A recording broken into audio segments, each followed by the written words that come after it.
Nah, Kabinet Merah Putih ini kan terbentuk atas konsensus antara Presiden atau mantan Presiden Jokowi dengan Presiden Prabowo. Nah, sebagian orang yang selama ini memang tidak suka dengan rezim yang lama, ini sebenarnya rezim Prabowo, tapi rasa Pak Jokowi. Nah, Kak Irma sepakat nggak sih dengan tuduhan-tuduhan seperti itu? Sampai sekarang nih masih berjalan seperti itu. Ya, saya kira sah-sah saja ya. Iya. Mereka menuduh seperti itu nggak ada masalah. Bagi saya sih nggak persoalan. Karena apapun yang akan dilakukan Pak Prabowo ataupun Jokowi, saya kira mereka tetap nggak akan suka.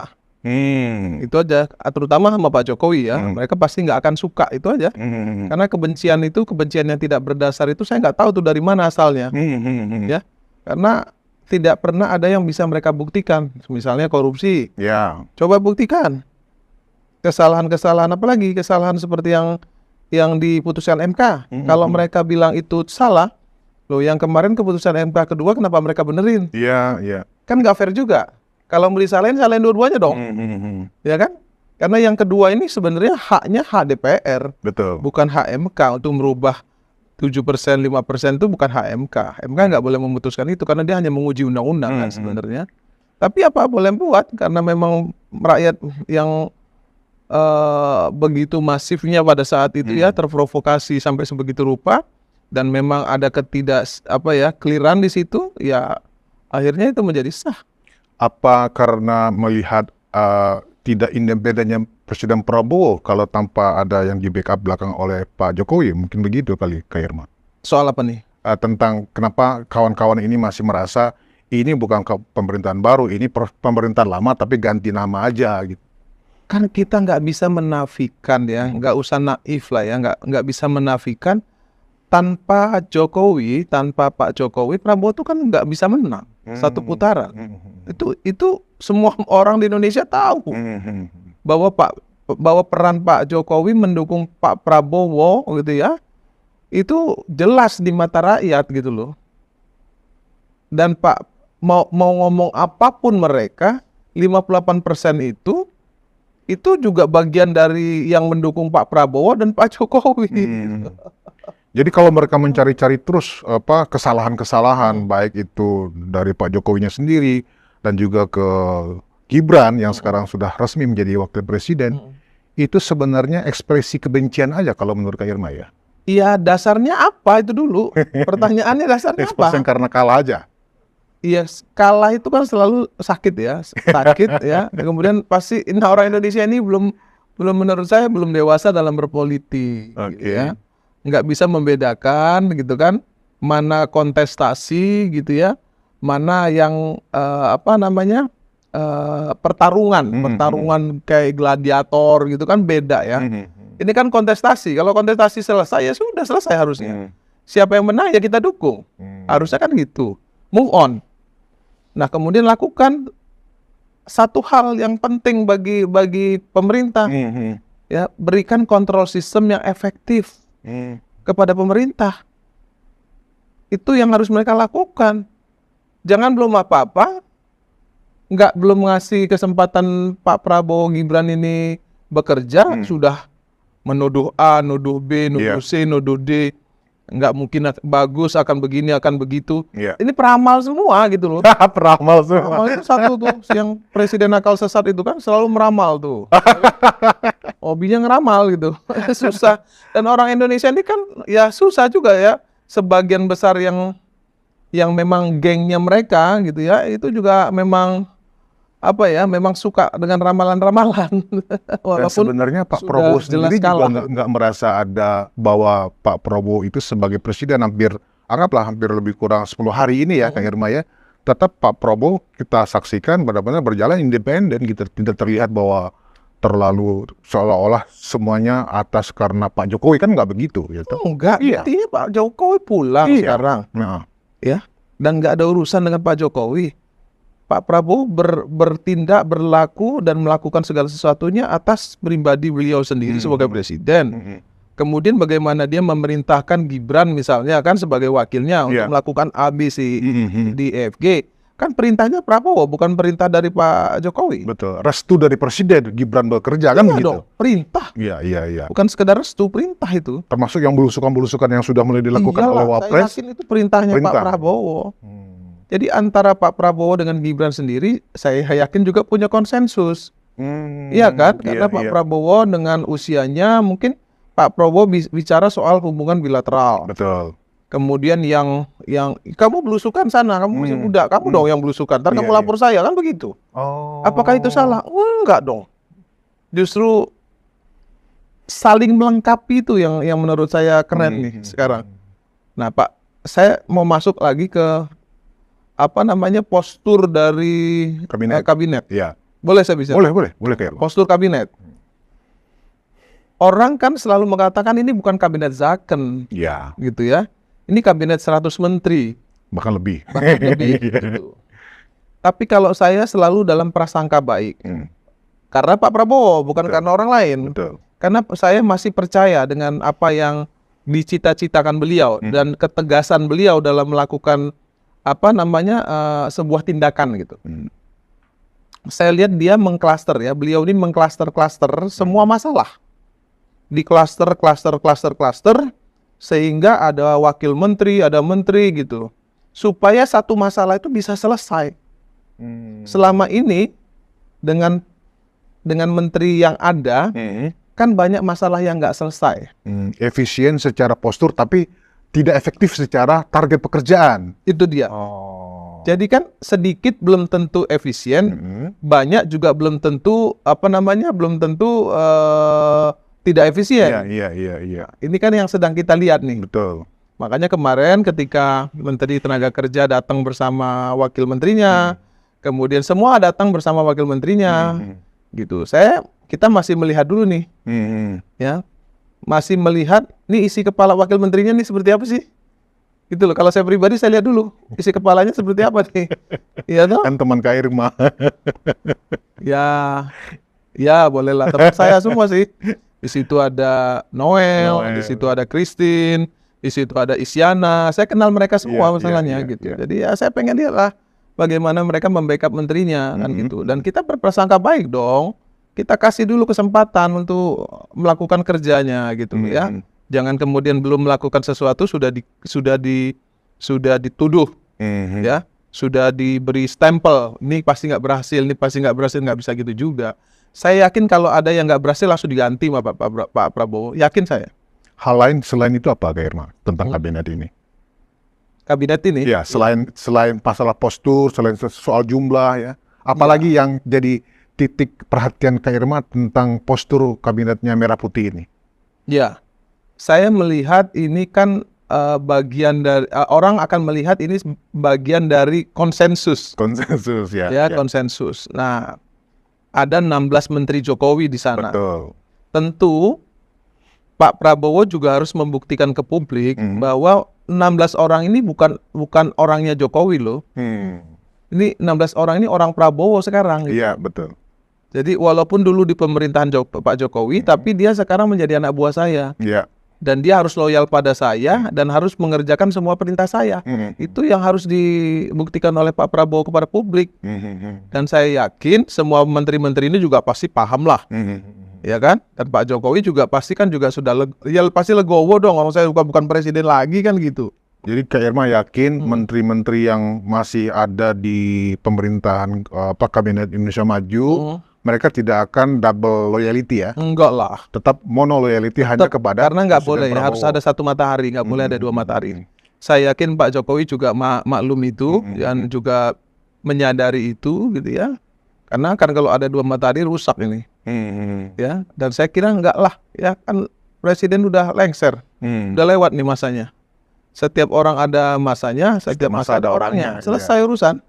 Nah, terakhir kita lihat teman-teman pro demokrasi ini, teman-temannya Kak Irma juga sih sebenarnya, Refli Harun, Said Didu, ya kan, ketemu dengan pimpinan DPD RI, ya kan, meminta semacam DPD sekarang mengadili segala macam tentang Jokowi dan Gibran. Artinya terus mereka bekerja dan bergerak, sementara publik juga sudah melihat pemerintah ini sudah serius bekerja. Tapi isu untuk mengadu domba antara Prabowo dengan Pak Jokowi lewat isu Gibran, isu Fufu Fafa, itu terus mereka gelontorkan ke publik. Menurut Kak Irma bagaimana cara meredam isu-isu ini semua? Saya kira nggak usah diredam, biarin aja. Biarin aja. Ntar mati sendiri. Berarti mereka Sepanjang melakukan pemerintah, pekerjaan yang sia-sia. ya, sepanjang pemerintah melakukan sesuatu dengan benar, on the track, mereka akan mati sendiri. DPD contohnya, DPD itu kan kewenangannya wilayah, Iya. kecuali mereka ke DPR, beda. Kemudian DPR memberikan angin, memberikan apa, nah, itu beda. Kalau ke DPD, DPD kan wilayah nih. Dan saya yakin juga di dalam DPD itu kan semuanya, nggak semuanya otaknya, mohon maaf ya, nggak seperti mereka lah gitu. Jadi publik sebenarnya juga melihat itu sebenarnya cuman akrobat-akrobat yang nggak bermakna ya. Genit-genitan aja lah kalau menurut Genit-genitan saya ya. sih, cari-cari perhatian ya kan, genit-genitan gitu. Kan saya juga kenal dulu Said Didu juga ada di BUMN. Oke. Dan saya waktu itu masih sebagai karyawan BUMN. Pada saat itu beliau juga nggak melakukan apa-apa, nggak teriak-teriak lah begitu ya soal misalnya ketika misalnya terjadi privatisasi BUMN dulu kan di pelabuhan, mereka juga bukan orang yang teriak-teriak juga sih. Gitu. Menurut saya ya biasa-biasa aja sih sebenarnya beliau juga dulu gitu ya. Kemudian Refli ini anak muda yang sebenarnya menurut saya sih ya, secara kemampuan saya sih menyayangkan gitu, karena dia sebenarnya negara ini butuh juga anak-anak muda seperti Refli gitu. Kenapa harus ke sana-sana gitu ya? Mestinya dia nggak usah ke sana-sana. Kalau saya menyayangkan, tapi kan itu haknya beliau. Iya. Saya juga nggak bisa mengatakan bahwa apa, tapi saya sih menyayangkan karena saya tahu Refli punya kapasitas yang bagus gitu. Nah, kalau komentar Mbak Irma sendiri, Kak Irma sendiri tentang ada seorang ahli yang mengaku-ngaku ahli telematika, ya kan, bahwa itu 99,9% itu yakin akun Fafa adalah akunnya milik Gibran. Tapi sampai sejauh ini mereka nggak berani laporkan ke penyidik, hanya selalu mengotori ruang publik dengan tuduhan-tuduhan seperti itu, gitu loh Kak Irma. Gimana Kak Irma? Kan nggak pernah bisa dibuktikan. Buktinya mana? Satu. Kedua, dia bukan ahli telematika kalau menurut saya. Bukan ahli telematika ya? Dia kan sekolahnya bukan IT. Dan saya nggak tahu juga tuh kenapa dia disebut sebagai ahli telematika. Saya nggak tahu juga sih kenapa dia disebut itu. Yang kedua.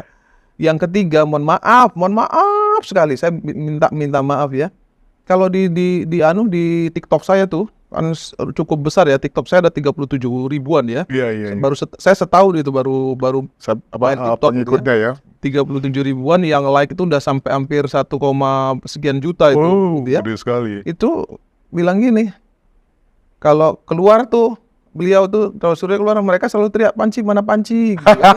Nah itu kan sebenarnya ya masyarakat akhirnya tahu lah gitu ya, kualitas dengan kapasitas orang tuh tahu. Bukan saya menghina, enggak. Ini kan saya bilang netizen dari TikTok saya tuh kan selalu saya lihat gitu kan, kalau ada beliau misalnya bicara di TikTok tuh kan selalu komen-komen tuh kan saya sering baca gitu ya, terusan panci mana panci gitu-gitu kan juga nggak bagus juga sih sebenarnya ya. Jadi menurut saya semuanya nanti akan mereda sendiri lah. Oke, berarti memang secara garis besar ya, walaupun baru seminggu, di teman-teman di parlemen sendiri ya kan, melihat bahwa biarlah kabinet ini bekerja terlebih dahulu ya, jangan diganggu dulu. Jadi apapun kebisingan di ruang publik seperti kawan-kawan yang selalu memperkarakan masalah keabsahan Gibran dan seterusnya, ya kan, bahwa ini ada kesalahan Presiden Jokowi sebelumnya, ya kan, itu seharusnya nggak perlu terjadi. Dan saya melihat memang parlemen sekarang lebih fokus mencari tahu apa yang akan dilakukan oleh masing-masing kementerian. Sepertinya saya lihat seperti itu ya Kak Irma. Iya. Termasuk di Komisi 9. Iya. Sekarang ini justru kita fokus. Kita tuh nggak lagi melihat kepada politik praktis di luar. Yang ribut-ribut itu udah nggak menjadi bagian dari yang kita perhatikan lagi. Mohon maaf, kecuali mungkin ada orang-orang tertentu ya, oknum tertentu yang masih bermain-main di media gitu. Saya nggak tahu ya. Cuman kalau rata-rata anggota parlemen kita sekarang fokus dengan kerja, fokus dengan bagaimana pemerintahan ini bisa menyelesaikan targetnya. Kenapa? Karena mereka kan mitra kerja kami. Nah kalau target mereka nggak tercapai, kerja kami juga artinya nggak tercapai. Kan kami memberikan anggaran, kami memberikan regulasinya, tapi kami juga memberikan kontrol. Nah, kalau itu tidak bersinergi antara mitra dengan parlemen, berarti kan yang salah dua-duanya nih. Jadi kita nggak pernah lagi berpikir soal politik praktis di luaran yang presiden akal sesat, bicara macam-macam, itu kita abaikan aja lah. Ya, yang penting sekarang bagaimana kita menyelesaikan target yang sudah ditetapkan presiden, dan kami sebagai wakil rakyat mengawal, mengontrol, memberikan regulasi, mensupport, sekaligus juga mengkritisi, kan itu. Kalau kita kalkulasi secara koalisinya, ya kan, sebenarnya di era sekarang ini justru sangat kondusif karena PDIP pun, ya kan, tidak mengatakan oposisi, kan begitu ya. Artinya seluruh partai, anggaplah hampir seluruh partai siap mendukung atau bekerja sama dengan pemerintah. Ini kan sangat positif sebenarnya. Dibanding era kemarin kan masih ada yang oposisi kan gitu ya, kayak PKS misalnya. Tapi kan sekarangnya semuanya sudah di dalam. Menurut Kak Irma, ini justru positif atau tidak positif dalam konteks demokrasi? Masalah check and balances, gimana Kak Irma? Nah, begini. Saya pernah bilang, pemerintah yang terlalu absolut biasanya diktator. Ya, saya pernah bicara begitu. Tapi yang saya lihat dari Pak Prabowo ketika merangkul semua pihak, itu bukan berarti dia mau bersikap diktator kalau menurut saya. Karena beliau membutuhkan banyak orang dengan banyak pikiran ternyata. Ya, lawan politik pun dirangkul masalahnya dengan beliau. Ya, mereka kan seharusnya dengan yang ada aja sudah cukup sebenarnya beliau membangun kekuatan. Tapi nggak sebatas itu gitu. Dia mau mengajak semua orang untuk bekerja sama membangun bangsa ini. Itu yang saya lihat dari Pak Prabowo hari ini. Dan itu tercermin dari kabinetnya ini. Kabinet yang beliau bangun ini gitu. Nah, maka kemudian sekali lagi saya bilang bahwa seperti PDIP mau ngapain lagi gitu, mau ngapain lagi? Kita ayo dong kerja sama-sama, kan seperti itu sebenarnya Pak Prabowo bilang, mau ngapain lagi? Ayo dong kerja sama gitu. Lupain yang kemarin-kemarin, ya kan? Selesailah sudah gitu. Ayo kita bangun sama-sama, dan PDIP pun diberi kesempatan untuk berada dalam kabinet yang sesuai dengan apa yang dimiliki PDIP kan gitu. Dan saya yakin insya Allah PDIP juga mau membangun bangsa ini bersama-sama. Kalau saya lihat ya, asal jangan ada orang yang oknum-oknum yang ngompor-ngomporin lah yang nggak karu-karuan. Dan itu kayaknya masih ada dari PDIP, Kak Irma. Ya, kita masih mendengar, misalnya pada saat beberapa hari yang lalu ketika putusan Petun ya yang dilakukan oleh PDIP kan kalah di Petun. Itu kemudian keluar pernyataan Prabowo yes, Gibran no. Nah, seperti itu ya kan. Tetapi memang itu tidak menjadi kebijakan partai ternyata. Tapi suara-suara itu kalau dibiarkan kan juga berarti merusak juga soliditas PDIP dalam mendukung pemerintah kan begitu Kak Irma. Kalau saya ngelihat kalau di DPR RI ya, kok semuanya sebenarnya guyup ya. Guyup ya? Semuanya guyup tuh, nggak ada yang, maksudnya nggak ada lagi yang bicara sebelah sana, sebelah sini. Semuanya bicara soal bagaimana menyelesaikan program kerja. Nggak ada yang bicara soal saya PDIP, saya Nasdem, saya PKS. Kalau di komisi saya begitu. Jadi yang ada itu adalah kita tuh menyebutnya Niners, 9 kan. Jadi kita ini partai Niners gitu loh istilahnya kan. Saking kita itu kompak untuk bekerja sama menyelesaikan program-program kerja kita. Iya. Jadi itu gambaran Bang. Jadi orang di luar jangan ngeliat kayaknya di kita tuh di DPR gontok-gontokan. Enggak. Kita bersahabat, enjoy. Apa situasi sekarang itu boleh disebut ini lagi suasana bulan madu antar pemerintah dengan DPR, Kak Irma. Tapi memang gini juga, meskipun gitu ya, kita dalam satu koalisi besar, tapi memang saya pribadi selalu menempatkan diri saya sebagai kepanjang tanganan rakyat. Nggak boleh juga kemudian misalnya menteri-menteri ya kan yang melakukan kesalahan dalam anggaran gitu ya, dalam regulasi, nggak kita tegur ya nggak boleh dong. Kita tetap harus lurusin. Kritis tetap. Oh tetap. Tapi kita dukung full. Anggaran kita kasih semuanya. Ini loh, Anda mau mencapai target apa? Ini anggaran kita kasih nih. Iya. Tapi kerjain yang bener dong, kan gitu. Nah, terus laporin ke kita hasilnya. Karena kita akan kontrol. Nah, itu aja sebenarnya. Oh, oke. Ini berarti memang kita mungkin berharap situasi atau suasana bulan madu antara pemerintah dengan parlemen ini semestinya seterusnya sampai 5 tahun. Supaya apa? Karena kalau kita lihat target pemerintah di tengah sempitnya ruang fiskal ya sekarang ini, rasanya kalau memang nggak didukung oleh parlemen, tambah berat ini pemerintah, tambah pusing nanti presiden kita ya kan. Gini Bang, ekonomi Indonesia nggak baik-baik saja, ekonomi dunia nggak Sama, baik-baik saja loh. Ini perang dunia ketiga bisa Di depan terjadi. mata, sewaktu-waktu bisa terjadi Iya. ya. Nah, saya selalu bilang kepada masyarakat, kepada rakyat Indonesia melalui media saya bilang, kesejahteraan kita hari ini belum tentu akan terjadi ketika misalnya perang dunia ketiga terjadi. Iya. Kesejahteraan kita hari ini tidak akan kita bisa rasakan seperti hari ini kalau saja Indonesia nggak baik-baik saja. Betul. Ya, selalu dalam situasi adu domba. Iya. Rakyat dengan rakyat dihadap-hadapkan, rakyat dengan pemerintah dihadap-hadapkan gitu. Bagaimana pemerintah mau kerja? Mau terus-terusan seperti itu? Kapan kita maju? Hanya atas nama demokrasi kan begitu seolah-olah. Selalu topengnya kan begitu. Bilang gini Bang, makanya saya nggak ngerti ya dengan teman-teman saya, ya, saya nggak ngerti gini. Saya selalu bilang gini loh, demokrasi itu bukan bebas sebebas-bebasnya. Iya. Yang bebas sebebas-bebasnya itu aja komunis, gitu loh, yang sama rata sama rasa. Iya. Kan nggak bisa sama rata sama rasa. Masa orang yang cerdas sama orang yang nggak cerdas, atau orang yang rajin sama orang yang nggak rajin sama dapatnya, kan nggak mungkin nggak. Gitu loh, ya. Nah, sama demokrasi kita. Demokrasi itu kan harus menafikan hukum, harus menafikan keadilan, Iya. baru bisa disebut demokrasi. Bukan berarti demokrasi itu bebas.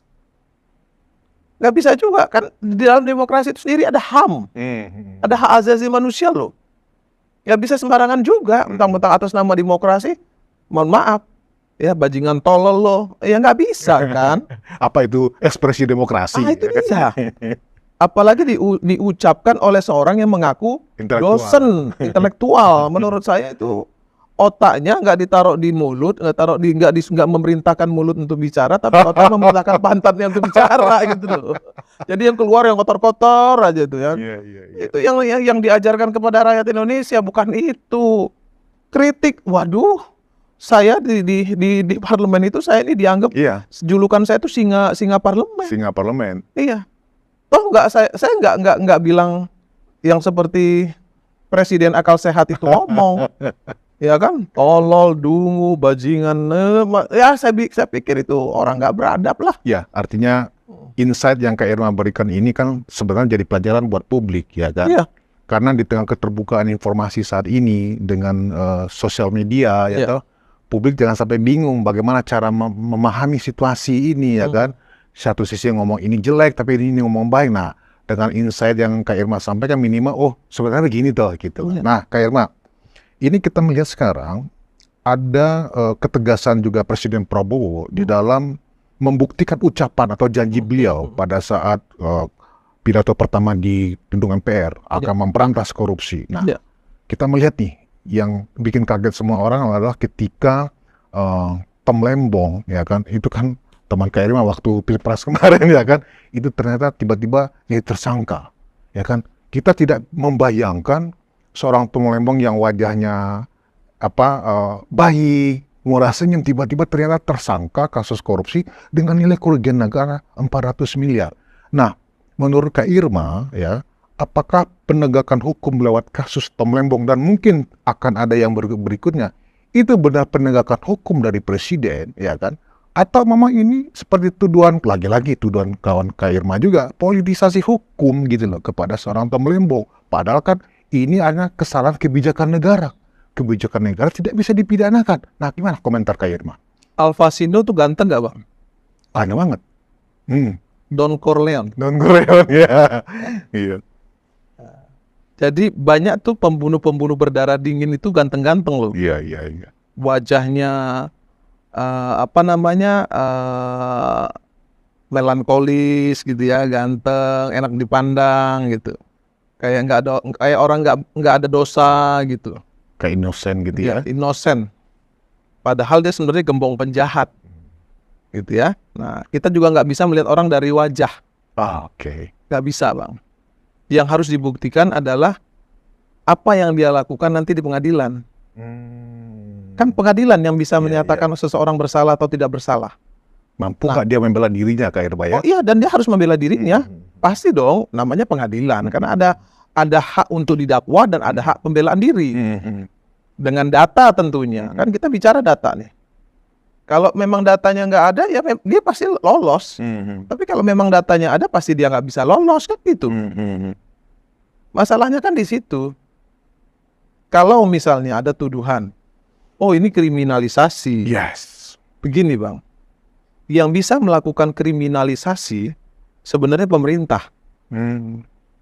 Pemerintah itu bisa melakukan kriminalisasi terhadap orang yang bersalah. Yang bersalah.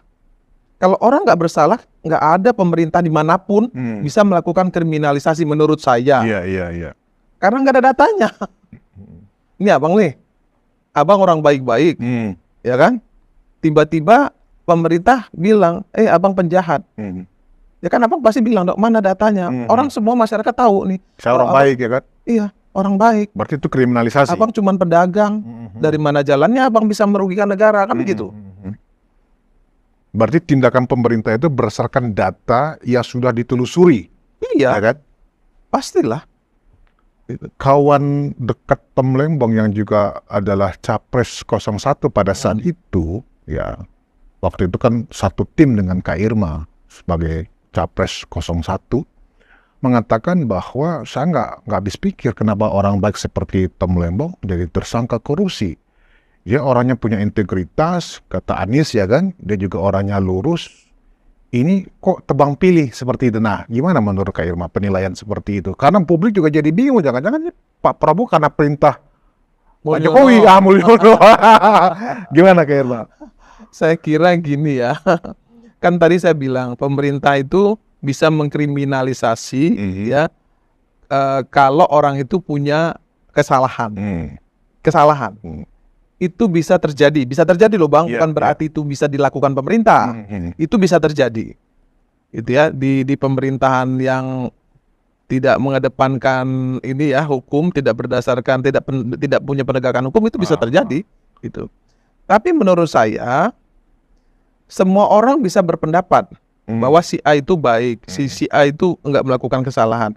Tapi kan jelas ketika misalnya ada, ya saya lihat di media nih ya, dinyatakan bahwa beliau mengimpor gula kristal itu tidak melalui Menteri Pertanian. Harusnya kan kuotanya dari sana dulu.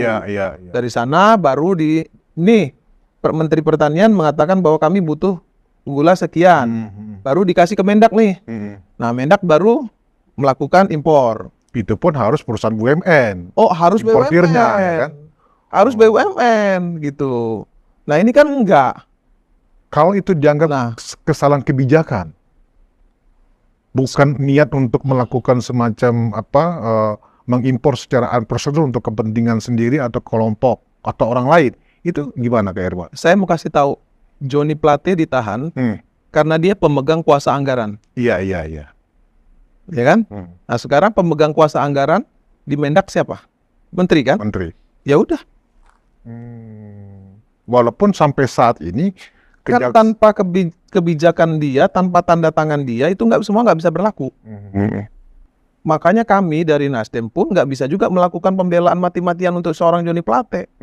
Walaupun kami yakin, mohon maaf ya, kami yakin banyak loh, mungkin yang lain-lain gitu ya, tapi kami nggak mau berpikir seperti itulah. Gitu. Ya kami menyadari secara baik gitu, menerima secara baik walaupun sakit, tapi itu menjadi pelajaran besar bagi Pak Surya Paloh. Makanya Pak Surya Paloh betul-betul sangat hati-hati lah dalam melakukan langkah-langkah ke depan. Bahwa pendukung Tom Lembong ini berkilah bahwa sejauh ini memang kejaksaan belum menemukan ada dana yang kemudian anggaplah memperkaya Tom Lembong sendiri, Kak Irma. Itu bagaimana? Yang bilang? Pihak kejaksaan memang belum menemukan bukti, ya kan, bahwa tidak terbukti bahwa ada dana yang masuk bukan tidak terbukti, belum terbukti ya sejauh ini. Makanya dasarnya untuk ditetapkan sebagai tersangka kan masih diragukan. Itu gimana Kak Irma? Kalau menurut ada informasi juga yang saya dengar bahwa ada sekian miliar yang diterima. Ya menurut ya yang saya dengar, tapi itu kan belum ada belum ada bukti ya, belum ada bukti. Baru isu yang berkembang, isu lah sekali lagi, isu yang berkembang, ada yang diterima sekian miliar. Isu yang berkembang, Bang. Karena begini, rasa-rasanya kok nggak mungkin juga gitu ya, kalau kerugian negara 400 miliar itu orang yang tanda tangan itu nggak dapat, itu nggak mungkin gitu loh. Kalau menurut saya nih ya, terlalu malaikat gitu. Terlalu malaikat banget lah gitu loh. Mungkin ya menurut saya ya. Saya nggak nuduh ya, tapi bagi saya itu juga bisa kemudian nanti dibuktikan melalui persidangan. Kita juga nggak boleh nuduh ya, kita juga harus menghadapkan azas praduga tidak bersalah kepada beliau.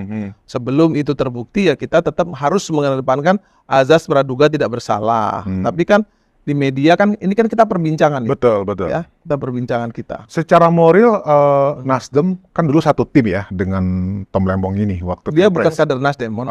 Jadi memang tidak ada pembelaan. Kita nggak ikut campur. Tidak ada pembelaan ya. Kita nggak ikut campur. Bukan nggak ada pembelaan. Kita nggak ikut campur. Nah kalau ada desakan karena kasus ini, kenapa hanya Tom Lembong?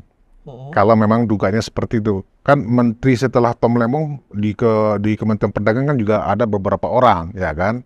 Nah kenapa hanya Tom Lembong? Jadi seolah-olah ini memang udah dibidik nih, ya kan, sebagai balas dendam politik dan seterusnya. Kak Irma sepakat nggak dengan tuduhan seperti itu?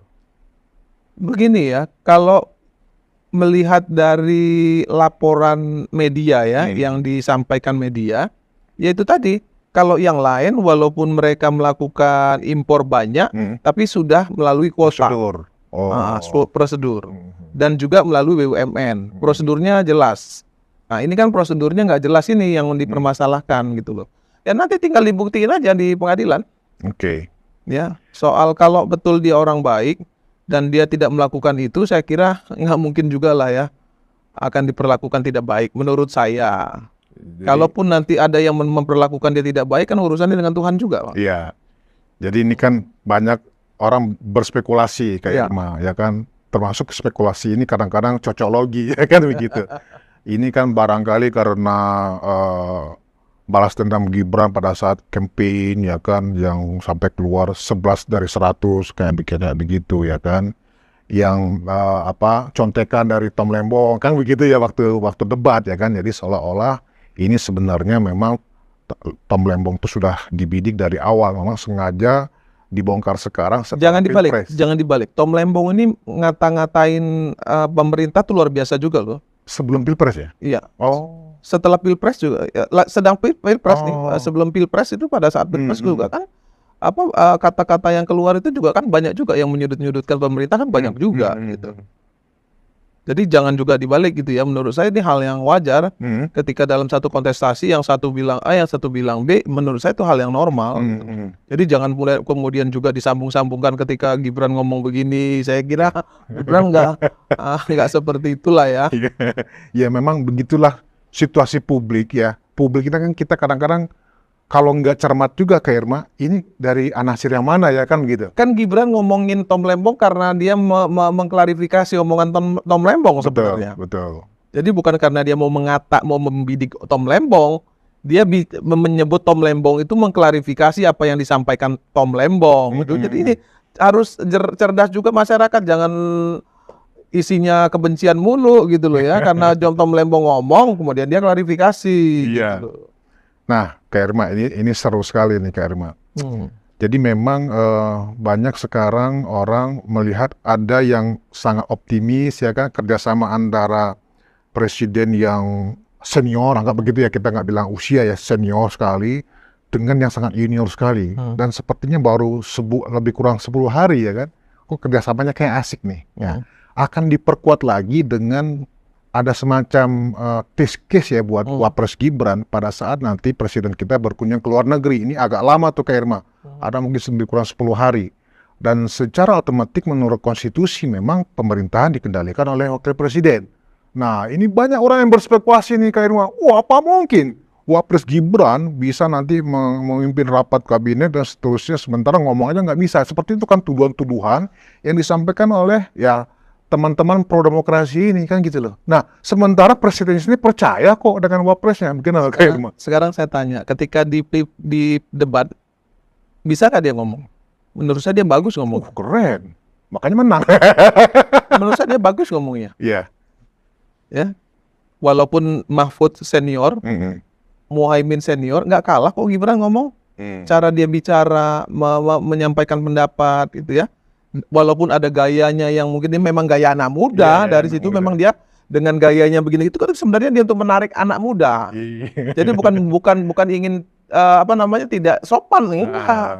Memang dia ingin menampilkan diri dia sebagai anak muda, enggak juga dia harus menampilkan diri dia sebagai orang tua dong. Kan justru mau menarik milenial nih dia. Kak Irma sendiri yakin berarti ya bahwa once memang itu ditugaskan kepada Gibran selaku Wapres pada saat memang 10 hari mengendalikan pemerintah, itu Kak Irma yakin bahwa Gibran akan sanggup. Gibran itu pernah jadi wali kota Solo. Dan selama menjadi wali kota Solo, menurut saya nggak ada hal-hal yang krusial yang tidak bisa dia tangani menurut saya. Saya sering lihat itu dia bicara sama masyarakat, misalnya demo, dia didatengin sama dia, setelah dijelasin, terus dia bilang, wes balik, masa, wes udah saya jelasin ya, nah, udah sekarang pulang, itu ya ternyata orang itu pulang kok. Setelah dia menjelaskan itu orang itu mereka paham, kemudian pulang. Kalau misalnya dia menjelaskannya tidak baik, menurut saya nggak mungkin orang itu mau pulang gitu loh, tetap aja ngotot di situ. Tapi orang-orang itu pulang gitu loh. Menurut saya dia bisa mempersuasi orang dengan baik. Justru ini menjadi semacam kesempatan buat Mas Gibran atau Mas Wapres kita ini untuk membuktikan diri atas tudingan-tudingan miring ya yang meragukan kompetensinya Wapres muda ini kan begitu Kak Irma. Kan Gibran ini didampingi oleh orang-orang pinter loh Bang. Kan ada pembantu presiden. Nggak harus dia kerja sendiri loh. Kalau soal pertanian dia tinggal manggil Menteri Pertanian dong. Nah ada satu hal yang lucu. Ketika dia menyidak LRT misalnya. Kemudian ketika ada yang nanya, Gibran manggil dong manajer LRT-nya untuk menjawab. Itu si pembenci mengatakan dia nggak bisa jawab. Seperti itu. Itu kan menurut saya naif, tolol, dungu. Lah ya Gibran mana tahu dia soal LRT. Ya kan soal hitungan uang dan lain sebagainya. Kalau di situ ada orang yang berkompeten di situ ya silakan jawab. Artinya sikap Wapres pada saat menjawab itu sudah benar. Oh, udah benar. Tolong jawab nih. Kan gitu. Karena dia yang bertanggung jawab. Bukan Gibran. Masa misalnya ada yang bertanya soal HAM. Masa Gibran suruh jawab gitu ya? Dia panggil dong ahlinya. Untuk apa? Pembantu presiden kalau itu nggak digunain gitu loh. Kalau semua harus presiden semua yang turun tangan ya nggak usah ada menteri, nggak usah ada wakil menteri, nggak usah ada staf khusus dan lain sebagainya, nggak perlu. Berarti publik tidak harus punya ekspektasi bahwa apakah itu presiden atau wakil presiden, seolah semua persoalan harus bisa dijawab. Ekspektasinya terlalu tinggi dan naif juga barangkali ya Kak Irma ya? Naif, kalau menurut saya naif. Itu hanya berdasarkan rasa ketidaksukaan saja. Gitu kan? Kalau menurut saya wajar, misalnya Pak Prabowo wawancara gitu kan, diwawancara Pak Prabowo itu soal ini gimana? Terus Pak Prabowo bilang sini. Nah ini ada yang berhak nih menjawab. Apakah itu salah? Enggak, bukan berarti Pak Prabowo nggak bisa jawab. Tapi kalau soal angka-angka, misalnya soal teknis, ya harus orang yang bersangkutan yang jawab. Policy baru ke pejabatnya. Presiden. Oke. Diteruskan apa nggak nih LRT? Nah itu Prabowo, Pak si Gibran boleh jawab tuh. Prabowo boleh jawab tuh. Gitu loh. Kan gitu. Jadi memang atau mungkin begini Kak Irma, atau memang Mas Gibran selaku Wapres memang tidak diberikan izin barangkali oleh Presiden untuk mengeluarkan statement. Pokoknya dipantau aja, laporannya nanti laporkan ke saya, atau barangkali seperti itu Kak Irma? Saya kira nggak juga Nggak ya, begitu ya? tapi Gibran tahu menempatkan dirinya menurut saya. Oh, oke. Bukan nggak boleh. Saya yakin kok Pak Prabowo itu bukan orang yang diktator. Ya, dia juga mau dia menginginkan Gibran juga belajar toh. Tanggung jawabin loh, kan gitu. Ya, dia pasti juga Pak Prabowo berani keluar negeri, meninggalkan itu ke Gibran, pasti dia percaya Gibran dong. Betul, betul. Ya, dia percaya orang-orang yang mendampingi Gibran itu dia pasti yakin banget gitu. Nah, ini mau diadu domba lagi, udah cukup, enough. Udah cukup lah. Ya. Dan sebenarnya yang perlu kita sadarkan kalau menggunakan diksi sadarkan adalah ruang publik ini, Kak Irma, ya kan? Bagaimana supaya apapun yang muncul di ruang publik ya, itu tentunya lewat televisi, ya, lewat media sosial, ya kan?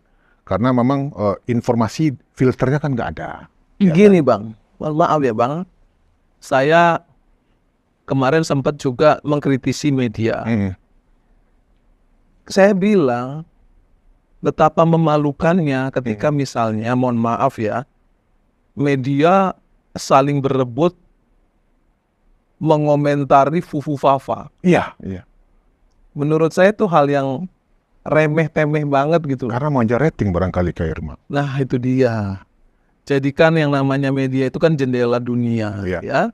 Bagaimana masyarakat mendapatkan informasi yang valid, bermanfaat, kan itu. Tapi kalau tujuannya kemudian hanya sekedar rating, rusak negara. Kalau sosmed itu jumlah penonton ya. Rusak negara ini, Bang. Rusak kalau menurut saya.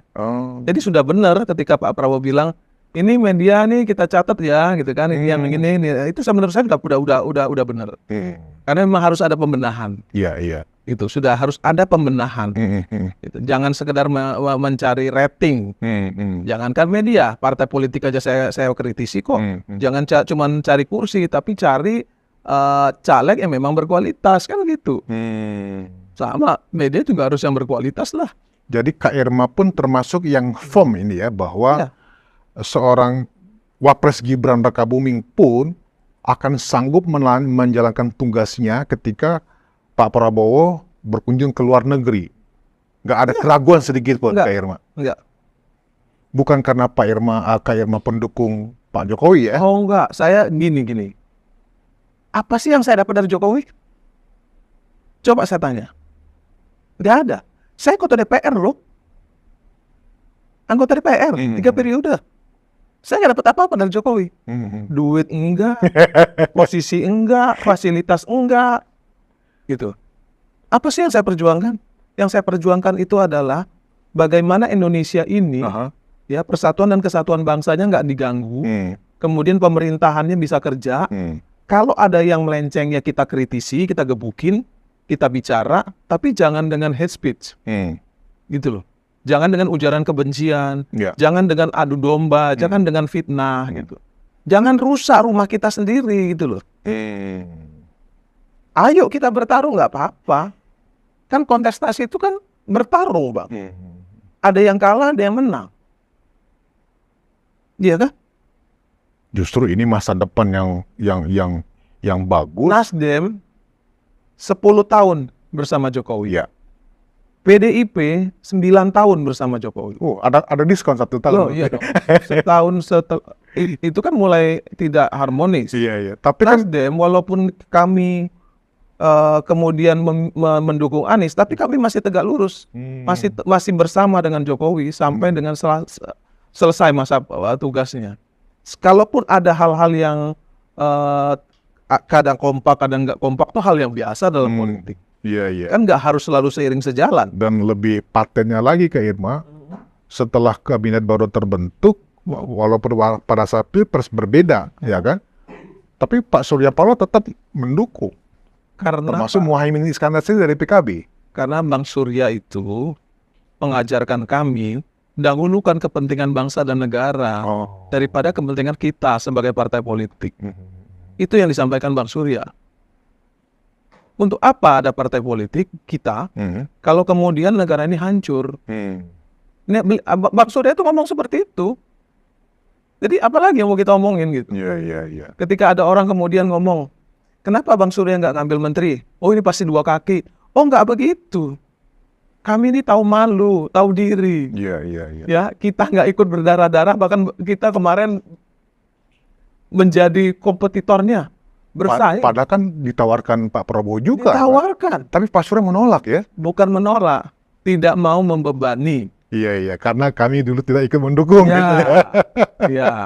Tapi kita tetap berada di gerbongnya Pak Prabowo dengan 69 kursi di DPR, semuanya kami serahkan untuk mendukung Pak Prabowo. Keren kan? Keren. Nah, Kak Irma, sekarang terakhir nih Kak Irma, saya mau masuk ke bidang kerja Kak Irma di Komisi 9, Ya. kan? Di Depnaker ya, Depnaker tadi kesehatan dan seterusnya. Nah, yang menjadi PR masalah ketenaga kerjaan ya kan, masalah kesehatan itu kan memang banyak Kak Irma. Sekarang kan kita melihat pengangguran juga menjadi perhatian yang serius ya kan.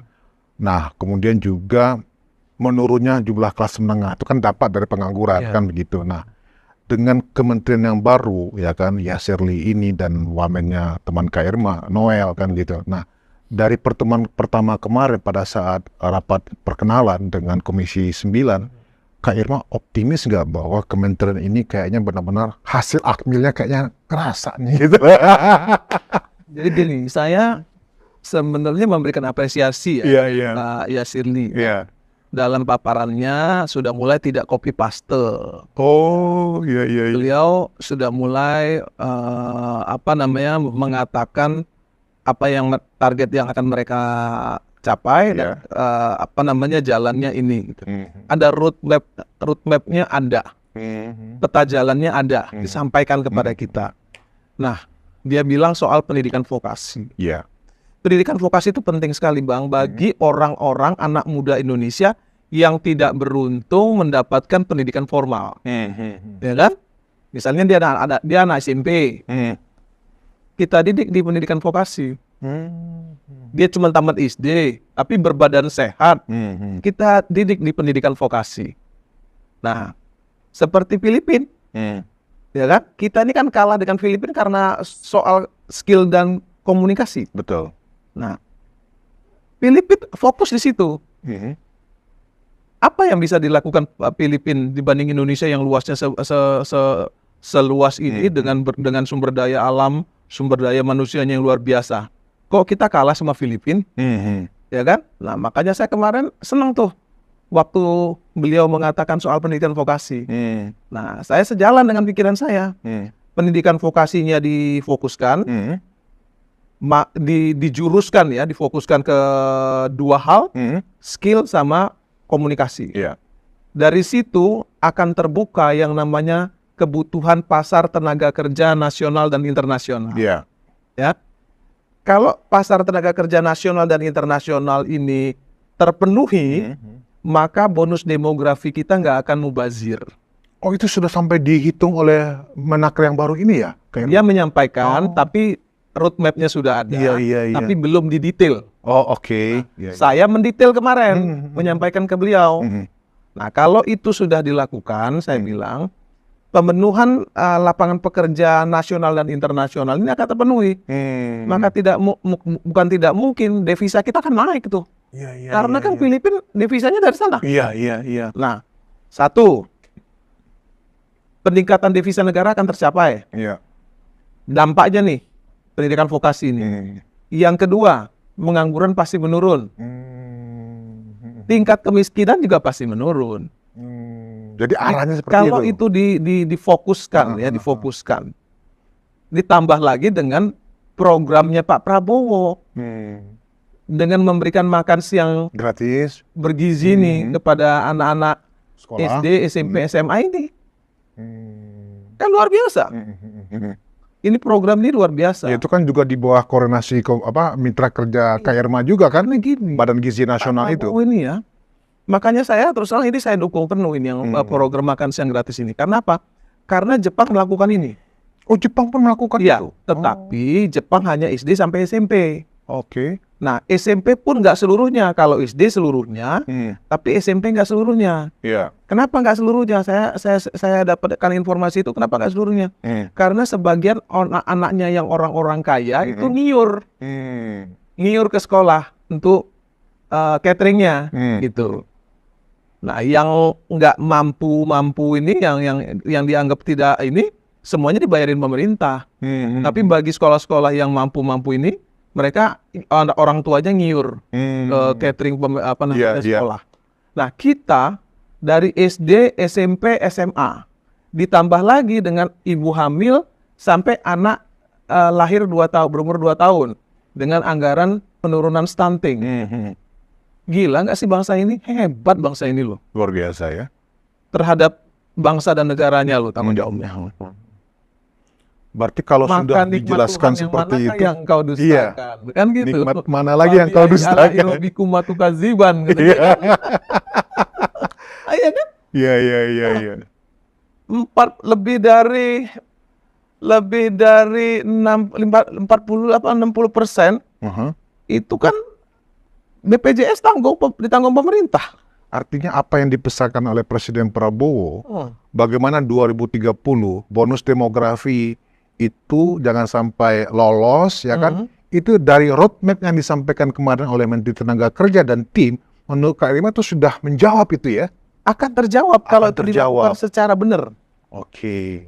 Dan dengan supporting komisi 9 komisi terkait ya, dengan anggaran juga dari pemerintah, kemudian toolsnya sudah disiapin oleh kami dari DPR, ya, regulasinya kami siapkan, anggarannya kami siapkan, kemudian Pak Prabowo memberikan supporting full, pasti harusnya jalan. Tapi ada tugas pertama seperti yang sudah langsung harus diatasi oleh Menteri Tenaga Kerja, kayak apa itu? Kasus Ritek itu. Ya. Itu kan langsung ada perintah dari Presiden Prabowo, bahkan mengutus Wamen untuk segera langsung ke PT Ritek, yakinkan tidak ada PHK dan seterusnya, dan bahkan ada rencana, tapi saya belum tahu pasti, akan membail out ya utangnya Ritek. Nah, ini masalah bail out ini agak sensitif ini Kak Irma. Ya. Kan utang Ritek itu lumayan besar sekali, 25 triliun lebih kurang. Ya. Nah, waktu di DPR kemarin Menteri Yasirli mengatakan memang ini sebenarnya masa utang yang 25 triliun dari Ritek itu memang ada unsur kelalaian dari manajemen, ya kan? Loh, kelalaian manajemen kok mau di bailout oleh pemerintah? Penjelasan Kak Irma yang ikut sidang kemarin gimana Kak Irma? Saya kira begini, sebenarnya tidak 100% kelalaian administrasi ya, kelalaian manajemen. Kalau menurut saya pribadi, 2,5 tahun kita mengalami COVID itu luar biasa, Bang.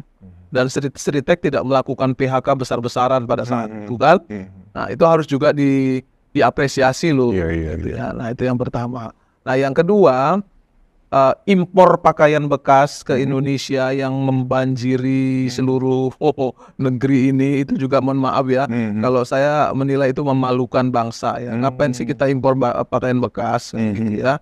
Nah, sementara kita punya industri tekstil yang harus dilindungi. Iya.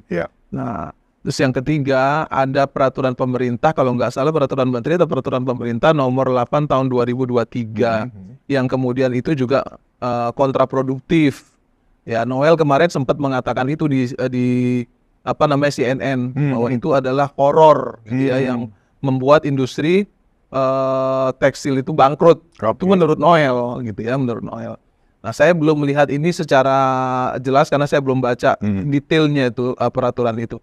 Tetapi sekilas itu memang membuat impor itu jadi bebas. Terlalu bebas sehingga semua barang bisa masuk tanpa kontrol. Nah, ini juga side effect-nya gila.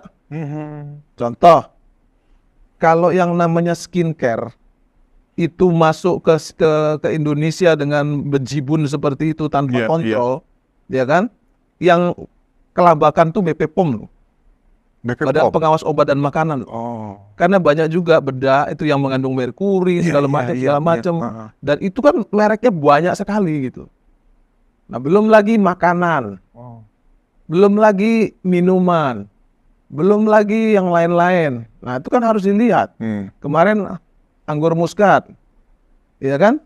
ditolak oleh Thailand sama Malaysia, tiba-tiba masuk di Indonesia. Nah, itu kan saya pertanyakan, karantina udah cek belum itu? Anggur itu bisa lolos ke Indonesia karena dianggap nilai residu pestisidanya membahayakan. Oh. Nah, saya kan belum mendapat jawaban itu dari pihak karantina. Harusnya kan nggak boleh masuk itu. Harus ada penjelasan. Nah, saya bilang harusnya ke pihak karantina berkoordinasi dengan BP POM untuk menginformasikan kepada masyarakat. Ini anggur sudah boleh dikonsumsi karena itu tidak termasuk yang yang tidak diteliti di Thailand misalnya seperti itu. Kan nggak ada koordinasi itu. Nah, tentang bailout tadi gimana menurut Kak Irma? Rencana bailout PT Sritek ini?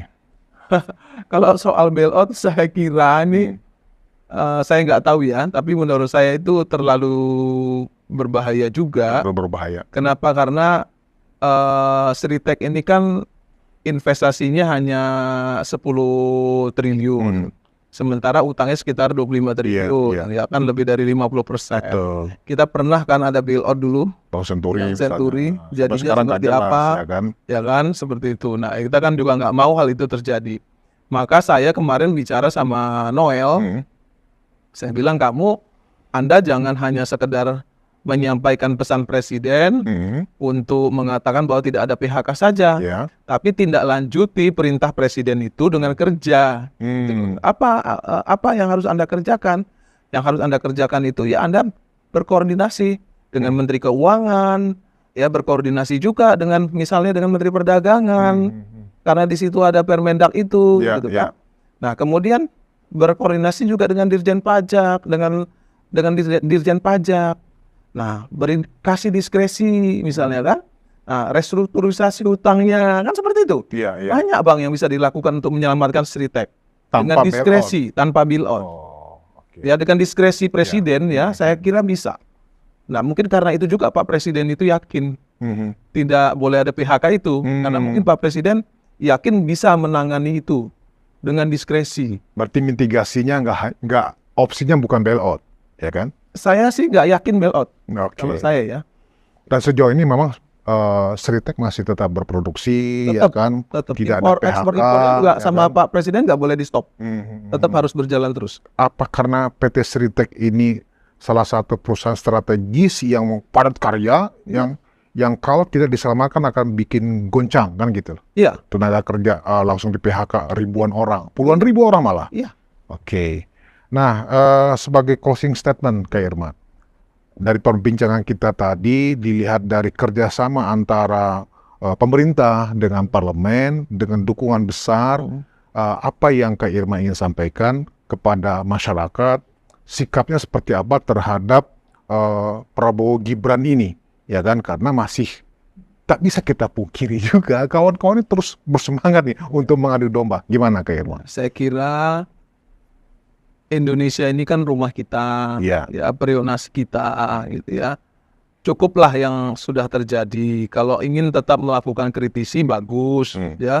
Karena memang harus ada kontrol sistem yang efektif yang saya bilang tadi, tetap harus dilakukan. DPR pun juga tetap harus mengawal itu. Nah, tetapi saya hanya ingin menyampaikan kepada rekan-rekan yang sampai hari ini tidak percaya gitu ya. Kenapa sih nggak memberikan kesempatan orang untuk bekerja lebih dulu kemudian baru dinilai. Nggak bisa juga kemudian 100 hari sudah dinilai, nggak bisa Bang. Program itu ada jangka pendek, ada jangka panjang, ada yang multi years ya, yang harus 2 periode baru bisa selesai. Nah, ada juga yang prioritas gitu kan. Nggak bisa seperti membalikkan telapak tangan, 100 hari udah harus kelihatan gitu, nggak bisa juga gitu. Ada yang bisa 100 hari kelihatan itu regulasi-regulasi, penataan administrasi, regulasi itu bisa dilihat. Tapi kalau untuk program, saya nggak yakin itu bisa langsung dilihat hasilnya. Contoh ya, kayak food estate lah. Kan harus dilihat dulu nih tanahnya, peta tanahnya, irigasinya. Butuh waktu. Ya kan? Iya kan, itu juga harus dilihat. Nggak bisa langsung jadi begitu saja. Jadi mungkin kalau kita ingin menilai 100 hari pun rasanya itu juga nggak masuk akal juga ya Kak Irma ya.